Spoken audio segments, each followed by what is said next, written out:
राजा के यहाँ बुद्ध का जन्म हुआ। पिता ने ज्योतिषियों को बुलाकर भविष्य पूछा।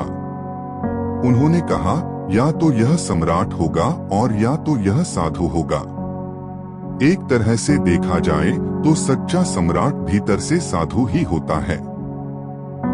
जब ज्योतिषियों की भविष्यवाणी राजा ने सुनी तो वे घबरा गए कि मेरा बेटा साधु हो जाए, ऐसा ठीक नहीं होगा। राजा ने पूछा, कोई उपाय बताएं, क्योंकि मैं चाहता हूं कि राजा का पुत्र राजा ही बने। ज्योतिषियों ने कहा कि इसका लालन पालन व पूरा जीवन बड़ी सावधानी में बिताना होगा। अर्थात आपका पुत्र सिद्धार्थ कभी किसी बूढ़े व्यक्ति को न देखे, कभी किसी बीमार व्यक्ति को न देखे और कभी किसी मरे हुए व्यक्ति को न देखे। जब तक ऐसा होगा तब तक वे राजा ही बने रहेंगे। अगर ऐसा नहीं हुआ तो वे साधु बन जाएंगे। राजा शुद्धोधन ने अपने पुत्र सिद्धार्थ के लिए बढ़िया से बढ़िया, बड़े बड़े महल, अच्छे से अच्छा भोजन, दास दासिया और खाने पीने के सामान आदि वस्तुओं के ढेर लगा दिए। पिता ने पुत्र को सुख सुविधाओं में इतना उलझा दिया कि उसे बाहर का संसार याद ही नहीं आया। शुद्धोधन ने समझ लिया कि अब इतने सुखों के आगे साधु बनने का प्रश्न ही उपस्थित नहीं होता। वे निश्चित हो गए। राजा शुद्धोधन ने बिल्कुल पक्की व्यवस्था कर रखी थी कि उनका पुत्र सिद्धार्थ जीवन में कभी भी वृद्ध, बीमार और मृतक व्यक्ति को देख न सके, क्योंकि वे अपने पुत्र को खोना नहीं चाहते थे। सिद्धार्थ का जीवन ऐश्वर्य और सुख सुविधाओं में बीत रहा था। उनके जवान होने पर एक सुंदर कन्या यशोधरा से उनका विवाह हो गया। विवाह हो जाने पर शुद्धोधन की आधी चिंता मिट गई। अब तो शादी हो गई, अब कहाँ जाएगा? अब तो मेरा पुत्र बंधन में बंध गया है। अब उसके कहीं जाने का सवाल ही नहीं उठता। 1 वर्ष बाद बेटे का भी जन्म हो गया। उसका नाम राहुल रखा गया। अब राजा शुद्धोधन को बिल्कुल पक्का विश्वास हो गया कि अब यह कहीं नहीं जा सकता। एक दिन सिद्धार्थ ने कहा कि पिताजी, आज तक मैंने कभी अपनी राजधानी नहीं देखी। आपकी आज्ञा हो तो आज देखाओ। राजा ने कहा, हाँ हाँ, अवश्य जाओ, अपना शहर देखकर आओ। एक सारथी को भी साथ में भेजा गया कि जाओ राजकुमार को राजधानी घुमा फिरा कर लाओ। फिर भी राजा ने चाक चौबंद इंतजाम कर रखा था कि कहीं चूक न हो जाए।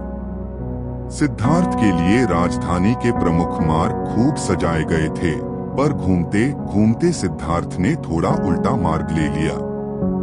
वे उस मार्ग से गुजरने लगे जहां पर तैयारी नहीं थी, और आज उनको बहुत आश्चर्य हुआ जब पहली बार उन्होंने एक बूढ़े आदमी को देखा। कमर झुकी हुई, पूरी चमड़ी में झुर्रियां पड़ी थीं। वह परेशानी और दुहक से बेहाल था। उसकी चाल बहुत धीमी थी। बूढ़े की झुकी हुई कमर को देखकर सिद्धार्थ को एक झटका लगा और सारथी से उन्होंने पूछा, क्या एक दिन मैं भी बूढ़ा हो जाऊंगा? सारथी ने कहा, हाँ राजकुमार, हर व्यक्ति के जीवन में 3 अवस्थाएं आती हैं, बचपन, जवानी और बुढ़ापा। एक दिन तुम भी बुढ़ापे की अवस्था में जाओगे। हे राजकुमार, यह संसार का नियम है। चाहे गरीब हो या अमीर, सबका शरीर शिथिल अर्थात बूढ़ा होता है। राजकुमार सोच में पड़ गया। सारथी ने रथ को आगे बढ़ाया तो कुछ दूरी पर एक बीमार व्यक्ति मिला जो रोगों से घिरा हुआ था। उस पीड़ित व्यक्ति को देखकर राजकुमार का मन बहुत ही दुखी हुआ। राजकुमार ने पूछा, इसको क्या हुआ है? सारथी ने कहा, यह व्यक्ति बीमार है, इसलिए यह कराह रहा है। इस संसार में दुख और सुख दोनों हैं। यह अपने अपने भाग्य की बात है कि कोई दुखी है और कोई सुखी है।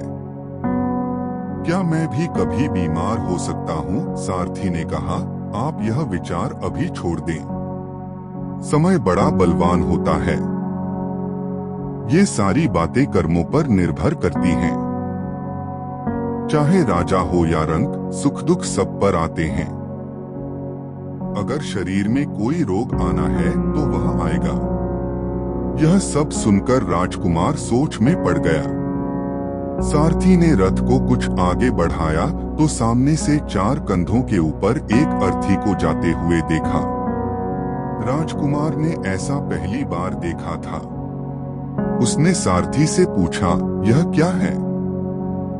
यह आदमी मर गया है। यह मुर्दा है।